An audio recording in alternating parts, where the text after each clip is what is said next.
Ooh, it's dark. Okay, y'all, so I found online on Facebook Marketplace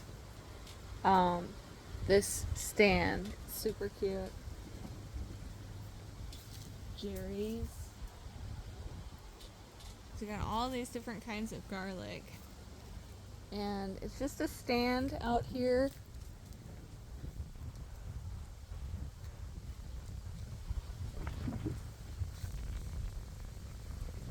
And I thought, I'm gonna go see what kind of garlic they have. So we have our numbers of what we need. Let's see what we might find. This is so cool.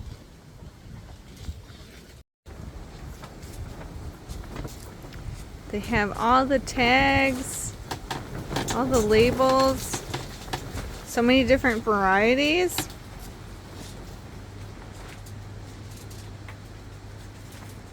Jerry's Garden. It's Stillwater, Minnesota. This is cool. Way to go. They are awesome.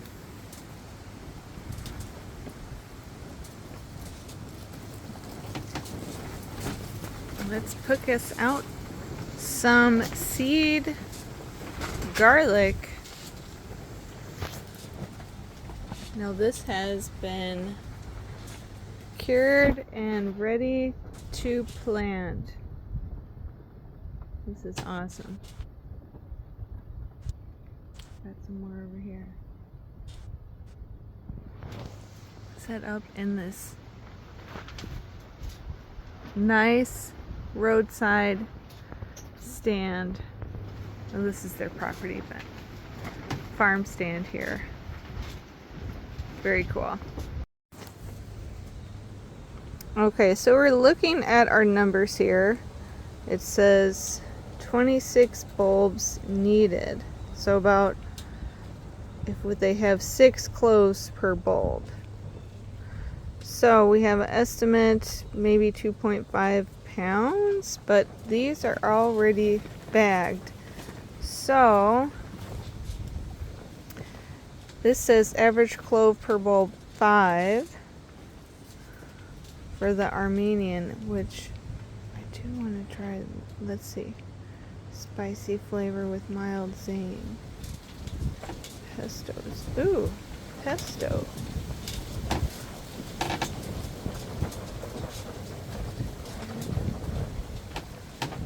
Aftertaste and music. We could definitely get a little bit of a variety too, but I do want to try the Armenian. I've heard that one is really good, so I do want to try that. And Chestnut Red, I've grown that. It is good. I do like that one. Alright, y'all, let's pick them out. It's a little chilly out here. Okay, so we got Armenian, and we're getting, oh, that's music, Armenian, and Chestnut Red. So we're getting those 3, and with the average clove of the Armenian, we got 7 bulbs. That's 35. So we're guessing we'll have 35 cloves there. Chestnut Red average is 8 cloves per bulb. We got 11 bulbs, so it's 88. Then the music averages 5 cloves per bulb. We got 10 bulbs, so that's 173. And what we wanted was 156. So we're over that, which is totally fine. I'd rather be over than under. And the total cost is $51. That's a good deal. All right, let's get them and let's get to planting. Okay. What do you Hey, so Jerry. Yes, I'm Jerry. Tell me about your farm here, and how long you've been growing and how you got started. Well, and we're here in Grant. We've been here about 15 years. I've been gardening. I grow, I have a big garden where we, grow most of what we eat. But I started growing garlic maybe 10 or 12 years ago and just kind of kept growing more and more because you could grow it outside of the vegetable fencing area and the deer don't eat it. So I just kept growing more and more, and last year I grew about 12,000 bulbs and sell it mostly on Facebook and just to people driving by. But I'm kind of getting away from growing produce as much and selling it, growing more garlic, and then I have a big greenhouse where I grow heirloom tomato plants and pepper plants and vegetable plants I sell in the spring. Oh, excellent. That's the other big thing I do. Oh, yeah, excellent. So over the years, you've been kind of known more and more, and people, have you seen the volume I have, especially increase for then? plants. I've been doing plants for about 3 years, and garlic probably seriously for about 4 years. And just, more and more people are appreciating locally grown hardneck garlic, which, as you know, it tastes so much better than what you can get in the store. And it's a lot of it's educating people that, they're like, I didn't know there were different kinds of garlic. And I said, where do you get your garlic? I love it. But they're like, oh, I just get it at the store. Well, it's like buying a tomato that you get at the store versus a tomato you can grow yourself. It's just a whole different thing. Same with garlic. Yes. It's not grown for taste. It's grown for shipping and for storage. So what you get here can grow your own, so much more flavorful. And people have said, once I've got your garlic, I can't buy it at the store anymore. It just doesn't taste as good, doesn't taste the same. So they're kind of waiting for a garlic harvest the following year. They try to stock up as much, but... Oh, yeah. Yeah, definitely. That's awesome. Yeah. So I'm curious about your implements to get good growth. And what do you do about weed pressure? You said the deers don't eat them, so you don't really have to worry about the animals. Yeah. And I do grow everything organically. I don't use anything that's not. We're eating it, and garlic is really pretty self-sustaining anyway. So probably the biggest thing is just using some kind of organic manure. I get some manure from a guy who doesn't spray anything on his fields, and he has grass-fed beef, so I get manure from there. And then I also use a kind of supplement. It's called Chilean nitrate, which is an organic nitrogen. So I add a little bit of that at preparation time and till that in. I built this template that's about 3 foot by 4 foot that just has wooden spikes every 6 and 8 inches. So I just put that down, stomp on it, and then just put a clove in each spot. Oh, wow, excellent. And I do like 4 foot wide beds, generally by 75 or 100 feet long. Okay. And then you want to cover it with straw right away, and you want to get actually the best thing is cover hay, which is something doesn't generally have seeds in it, because if you get rye or wheat or whatever, you put that on, the weeds, the wheat will grow through. It's kind of a pain. So you put that on right away. I just finished planting or putting straw on yesterday, or hay on yesterday, and you leave that on until harvest. And so usually that takes care of the weeds. Oh yeah, excellent. Okay. Yeah, so that's just the one implement that you use is the manure, and then that Chilean nitrate. Chilean nitrate. I do. I have a tiller that I till stuff in. Yeah, but I was just thinking like, and then you leave it basically until it's ready to. The garlic. Yeah. Yeah. You really. Unless you have really dry years like these past couple, or not this year, it was very wet in the spring. But if you have dry springs, you might want to water a little bit. But usually with the mulch, and usually in springs here, you don't have to. I for many years I never watered my garlic at all. Yeah. Because it's down. It goes down pretty far. It grows down, so it stays pretty moist on its own most of the time. Yeah. Okay. But I have a guide I'm glad to share with anybody who wants it's like a maybe 5 or 6 page guide on the steps that I use. Yeah. And steps that I used. Is it on a website or just? Yeah, it's on my website. Here's a URL or Because the I code. can link the website. I'll write your website down and I can link it in And the glad to video share that. then. There's a download there for that. Glad Okay. to share that with people. Okay. Well, great. Yeah, and I was also curious, just from a growing standpoint, you know, I do specific calculations of like how much that I want, Yep. right? Yeah.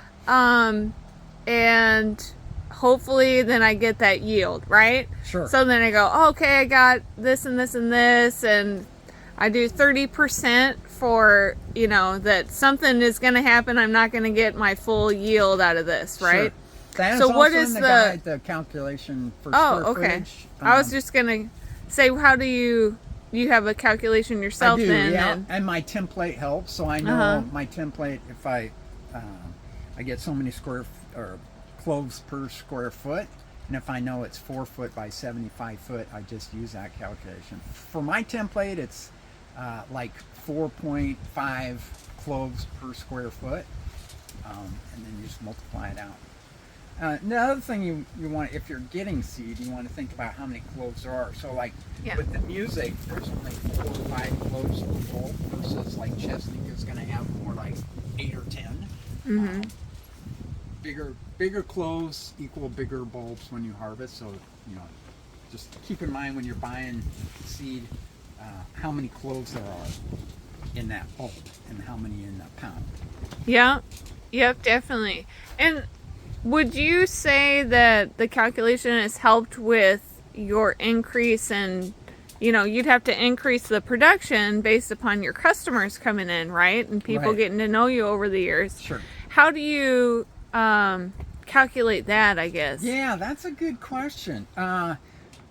Right now, it's probably later. I've been kind of building up, and I'm growing. I planted a lot more large cloves. So I don't know if you've grown garlic before. You break up the cloves, and you know, like with this one, you might end up with a bulb. You might end up with 3 or 4 large cloves, 3 medium cloves, and 2 small cloves. In the past years, I've kind of just planted them all, but I kind of came to the realization that, you know, I don't want to be harvesting a bunch of little bulbs, so I'm just gonna plant the big cloves. So I have extras where I sell them. Like, this is too small for me to plant, so I'll sell them and let people grow them in their gardens. Oh, yeah. Because if you're gonna grow that many, you might as well grow big ones. Yeah. Then And you get then- more pounds per square foot. Did that answer your question? Yeah, for sure. I mean, I think And it's then how many to grow? kind of that was like the other thing. Yeah, it's, you know, I just sell on Facebook, so it's kind of hard to tell year by year. But so part of what I was getting to was this year I have a lot more seed than I have because I planted more large cloves. And once you build up, you end up your soil. Garlic actually kind of acclimates to your soil and your climate. So year by year, you can see increases in better bulbs and bigger bulbs just from that, because you're saving it each year and replanting, and it kind of acclimates to your soil. So I think it gets stronger each year. Yeah. And so that makes me think of how important it is to buy from someone locally if it's grown in the soil Absolutely. around you. Absolutely. That Getting it your from- product, when you plant it in the ground in your farm, garden, what have you, it's going to grow better than opposed to if you buy it from a seed company online and it grew far Absolutely distance true. away from Yep, that's where what you are. I've understood to be true, and I've found that to be true myself, that it does get stronger. And most of it I've gotten from local farmers in Minnesota. So yeah, that's one thing about garlic is it does get regionalized and acclimated. So Yeah, that's buying it local awesome. makes sense. Plus, Yeah. you know, I think you pay less. I don't know if you looked online for some of those places, but it's ridiculous how much they'll want. Oh, like your five- prices are very They reasonable. want like $5 Extremely. a bulb for stuff. It's like, yeah, that's crazy. Yeah. Well, like even I was just in Cub today, you know, And I was like, oh, I just want to go in here and just look, right? Yeah. Because I was like, I wanted to give price comparisons, right, for people like, oh, why would you do this, you know, and kind of break it down for cost. Sure. Well, it's $6.99 a pound, and we don't know where that garlic came from. But from China or California. yeah, I mean, it's just not labeled. It just wasn't labeled. So we know that it came from far away, and it's going to be a lot older. And not as but much flavor. $6.99, and you have yours here. Well, this is seed, so this is it's going to be different for the $15 seed. $15 a pound is a little bit more, but yeah, what you get. But I just mean like if you're planting this though, you're going to be out ahead of $6.99 a pound because you're actually going to be able to grow a lot more from this seed because each clove is going to give you a bulb. Yeah. A good point. So this probably has, you know, like 50 to 60 cloves. So you'll get 50 to 60 bulbs. Plus, then it's really an investment because you're buying big seed and then you're going to harvest big seed, and then at the end of the year you're saving the biggest bulbs to plant the next year, and it just keeps so you don't have to buy it more than one time. Yeah. Yeah, awesome. And so how much have you discovered that you have to save more and more then too? Well, so you have to grow more and more?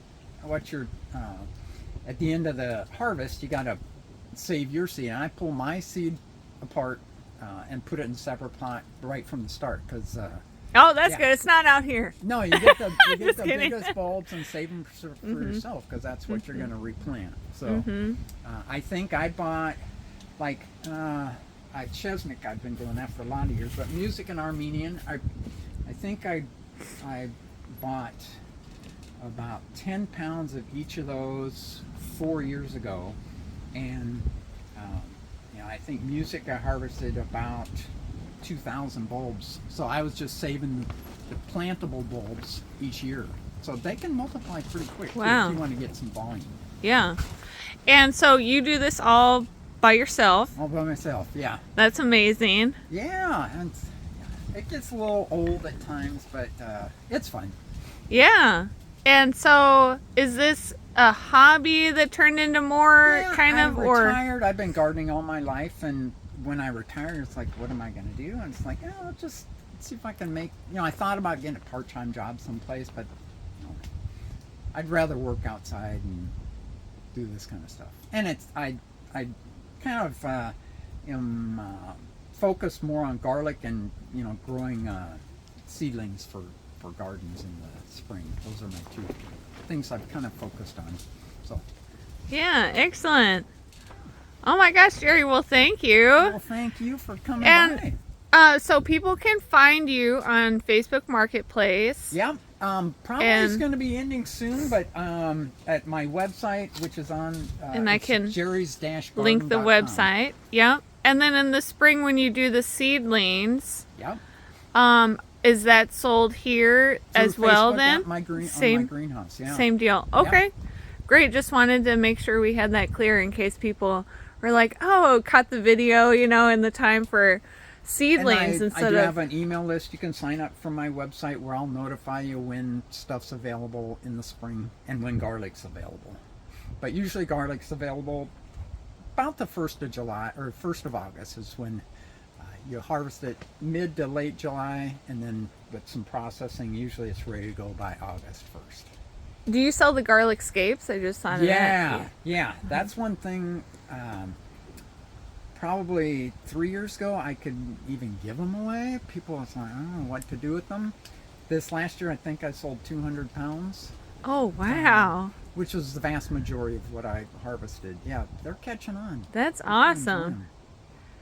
Yes, well thank you, Jerry. This is really nice to meet you, and I know it just kind of randomly showed up, but thanks so much for sharing your knowledge. Thank you. Glad to. Yeah, I'll pass along the information too, like link it in the video so that people can find you on your website and find all the information that you have made readily available so that others can grow garlic too, which I think is really awesome. Glad to answer questions for new growers too. Okay. All right, great. All right, Thank you so much. You bet. And, you know, they kind of say you want to plant garlic on October 15th. And I found, and I think studies have shown, you can start at October 1st. Yeah. I've started it first week in November, some of it, because you plant a lot and you might, and it all seems to do just fine. Yeah, it depends on the temperature outside, Yeah, huh? that too. Yeah, as long as it gets enough, as long as the ground's not frozen enough to where it starts getting good root system. Yes. And you said this is going to be how many pounds? This will be about, I think I figured it'd be 17? about close to 7,000 cloves. 7,000 cloves. And this, we're planted, so I'll harvest 7,000 bulbs. Yes. So, if everything goes well. And the square foot of this area? These are 4 foot by 75, and there's 6 of them. So 75. about 8. Let me see. See, we don't do math. I know. 74 by 75 times 6. 1,800 square feet. 1,800. And you get all those bulbs. Wow, that's awesome.